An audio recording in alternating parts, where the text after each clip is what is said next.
जय श्री राम। मैं आचार्य राजकुमार पांडे पुनः आपका स्वागत करता हूं अपने YouTube चैनल पर। और आज की इस राशिफल की श्रृंखला में हम बात करने वाले हैं धनु राशि के लिए, जिसके स्वामी होते हैं देवगुरु बृहस्पति। ये जो राशिफल है ये चंद्र राशि पर आधारित है। क्या कह रहे हैं ग्रह नक्षत्र, कैसा होगा आपका करियर, पारिवारिक जीवन, प्रेम, स्वास्थ्य और आर्थिक स्थिति, इन सभी विषयों को हम आज के इस राशिफल में शामिल करेंगे। और साथ ही जहां पर प्रतिकूल स्थिति होगी उसके लिए कुछ सरल अनुभूत प्रयोग भी आपको बताऊंगा, जिसको अप्लाई करके आप उस नेगेटिव इम्पैक्ट को मैनेज कर सकते हैं। जो इस महीने के आपके जो राशिफल है जहां पर प्रतिकूलता उसको और अच्छा कर सकते हैं, इस पर बात करेंगे। लेकिन सबसे पहले हम देखते हैं कि 9 के 9 ग्रह चंद्रमा से अपनी दूरी के आधार पर किस प्रकार से आपकी मानसिक स्थिति को प्रभावित कर रहे हैं, ताकि आप एक बेहतरीन निर्णय ले सकें। तो शुरुआत करते हैं ग्रहों के राजा सूर्य से। 15 जुलाई तक सूर्य की स्थिति आपकी जन्म राशि से सप्तम भाव में है। उसके बाद सूर्य अष्टम भाव में प्रवेश करेंगे। इससे वैवाहिक जीवन और साझेदारी में थोड़ा सा तनाव संभव है। तो ये दोनों ही स्थिति आपके लिए बहुत अच्छी नहीं है सूर्य की। मंगल 28 जुलाई तक आपकी जन्म राशि से भाग्य भाव में, फिर दशम भाव में आएंगे। करियर में इस बदलाव से नए मौके तो मिलेंगे, लेकिन साथ ही संघर्ष भी बढ़ेगा, कंपटीशन भी बढ़ेगा। बुध पूरे महीने आपकी जन्म राशि से अष्टम भाव में रहेंगे। 18 जुलाई के बाद वक्री हो जाएंगे। दस्तावेजों, पेपर वर्क और छुपे मामलों में सावधानी रखने की आवश्यकता है। लेकिन एक अनुभव देखा है मैंने, अष्टम भाव में बुध की स्थिति धन प्रदान करने वाली होती है। तो बुध की स्थिति फाइनेंशियल स्टेटस इंप्रूव कर सकती है। बात करें अगर गुरु की, तो सप्तम भाव में रहकर आपके वैवाहिक जीवन और निर्णयों में सकारात्मक ऊर्जा देवगुरु बृहस्पति के आशीर्वाद से बनी रहेगी। शुक्र 26 जुलाई तक छठे भाव में रहेंगे वृषभ राशि में। स्वास्थ्य और दाम्पत्य जीवन में थोड़ी सावधानी की आवश्यकता रहेगी। शनि चतुर्थ भाव में आपके घर परिवार और मानसिक स्थिति पर एक अपना प्रभाव छोड़ सकते हैं। राहु तीसरे भाव में साहस, संचार और निर्णय लेने की क्षमता में वृद्धि करेंगे, यानी राहु के जो प्लेसमेंट है वो अच्छी है। केतु भाग्य भाव में है, धार्मिक रुझान बढ़ेगा, लेकिन साथ ही भ्रम भी साथ में चलेगा। तो ये था 9 ग्रहों का प्रभाव आपके जीवन पर। अब बात करते हैं कि जीवन के विभिन्न क्षेत्र, करियर, प्रेम, पारिवारिक जीवन, इन सब पर क्या इंपैक्ट है ग्रहों का सामूहिक रूप से। इस कड़ी में सबसे पहले चर्चा करेंगे कार्य क्षेत्र और व्यवसाय को लेकर। इस महीने करियर में थोड़ा सा फ्लक्चुएशन अनुभव करेंगे। नौकरी पेशा लोग नए अवसरों की तलाश कर सकते हैं, लेकिन 18 जुलाई के पहले ही आपको ये आवेदन करना चाहिए, क्योंकि बाद में बुध वक्री हो जाएंगे। ऑफिस में वरिष्ठों के साथ थोड़ा सा डिस्प्यूट हो सकता है, सीनियर के साथ डिस्प्यूट हो सकता है।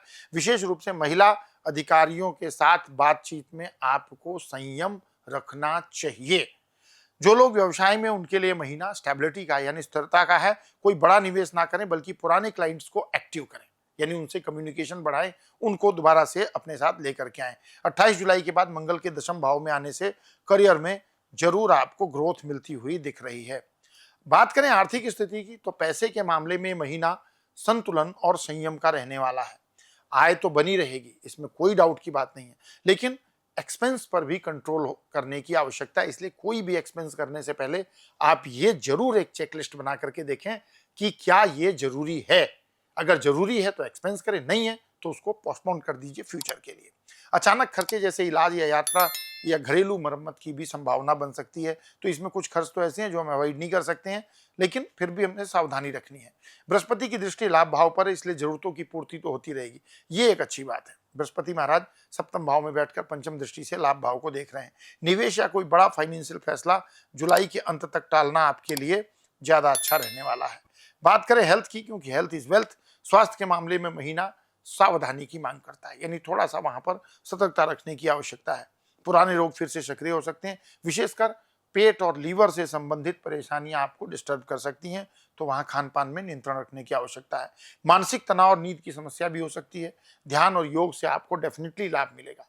हर बार जो ही नहीं कि मंत्र जाप ही करें। कई बार हमारी जो प्रैक्टिकल लाइफ होती है उसमें हम पॉजिटिव चेंज करके भी ग्रहों के प्रतिकूल प्रभाव को नियंत्रित कर सकते हैं। शुक्र और शनि के प्रभाव से त्वचा संबंधी एलर्जी या सिर दर्द की स्थिति बन सकती है। समय पर भोजन करें और ज्यादा से ज्यादा पानी का सेवन करें, ताकि टॉक्सिक इफेक्ट शरीर से बाहर निकल सकें। बात करें जीवन के दूसरे महत्वपूर्ण क्षेत्र की, प्रेम और वैवाहिक जीवन की, तो प्रेम और वैवाहिक जीवन में थोड़ी उथल पुथल संभव है। अविवाहित लोगों को जो अविवाहित लोग हैं किसी पुराने मित्र की ओर आकर्षित हो सकते हैं, उनके साथ आप रिलेशनशिप में रहे हो या फ्रेंडशिप में रहे हो, उनके प्रति आपके आकर्षण में वृद्धि हो सकती है। प्रेम संबंधों में समय और ध्यान की कमी से गलतफहमियां भी बढ़ सकती हैं। विवाहित जातकों को जीवन साथी के स्वास्थ्य या व्यवहार को लेकर के चिंता हो सकती है। संयम और संवाद, ये दो चीजें आपके रिश्ते को अच्छा बनाने में डेफिनेटली आपकी मदद करेंगे। बात करें पारिवारिक जीवन और घर परिवार की कि क्या स्थिति, क्योंकि मनुष्य सामाजिक जीवन में रहता है। परिवार समाज की सबसे छोटी इकाई है और बहुत महत्वपूर्ण इकाई है, क्योंकि उसी में रहकर हम अपने जीवन के सभी दायित्वों का निर्वहन करते हैं। तो घर परिवार की स्थिति क्या है धनु राशि के जातकों के लिए? तो थोड़ी सी स्थिति तनावपूर्ण रह सकती है। शनि की स्थिति और मंगल की दृष्टि पारिवारिक जिम्मेदारियों को बढ़ाएगी, आपके ऊपर ये प्रेशर पड़ेगा। माता पिता के स्वास्थ्य या भूमि वाहन से जुड़े मामलों में खर्च या कोई डिस्प्यूट हो सकता है। भाई बहनों से दूरी या विचारों में मतभेद हो सकता है। घर के बड़े बुजुर्गों से मार्गदर्शन लेना लाभकारी रहेगा। अब कुछ ऐसे विशेष उपाय जिसको करते हैं तो डेफिनेटली आपको अच्छा बेनिफिट मिलेगा धनु राशि वालों के लिए। 5 सरल प्रभावी उपाय बता रहा हूं आपको, नोट डाउन कर लीजिए।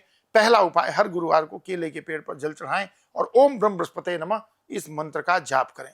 मंगलवार को हनुमान जी को सिंदूर और चमेली का तेल अर्पित करें, इससे आपको बेनिफिट मिलेगा। रोज एक लाल मिर्च और गुड़ बहते जल में अगर संभव हो सकता है, तो देखिए कुछ उपाय ऐसे हैं जो हमारे व्यक्तिगत जीवन में नहीं हो सकते, उसको अवॉइड कीजिए।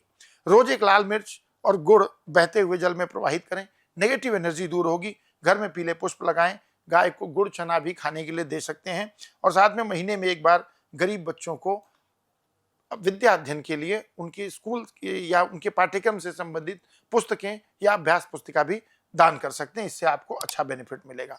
तो धनु राशि वालों के लिए जुलाई 2025 मिले जुले अनुभव वाला रहने वाला, जैसा मैं ग्रह गोचर की स्थिति को देख रहा हूं।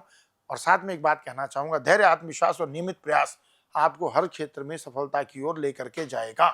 अगर आपको राशिफल पसंद आया हो तो इस वीडियो को लाइक करें, चैनल को सब्सक्राइब जरूर करें ताकि, और बेल नोटिफिकेशन को भी ऑन करें ताकि हर महीने समय से पहले जो हम राशिफल आपको अपलोड करते हैं वो आपको मिल जाए और आप अगले महीने की अच्छी प्लानिंग बना सकें। चैनल को दोबारा से कह रहा हूं सब्सक्राइब करना ना भूलें, और कमेंट में हर हर महादेव या जय श्री सीताराम जरूर लिखें, इससे राहु का इम्पैक्ट आपके लिए अच्छा होगा, और राहु का इम्पैक्ट अच्छा रहने पर जीवन में हमारे निर्णय अच्छे होते हैं। तो फिर मिलेंगे अगले राशिफल में, तब तक के लिए विदा। प्रेम से कहिए जय श्री सीताराम।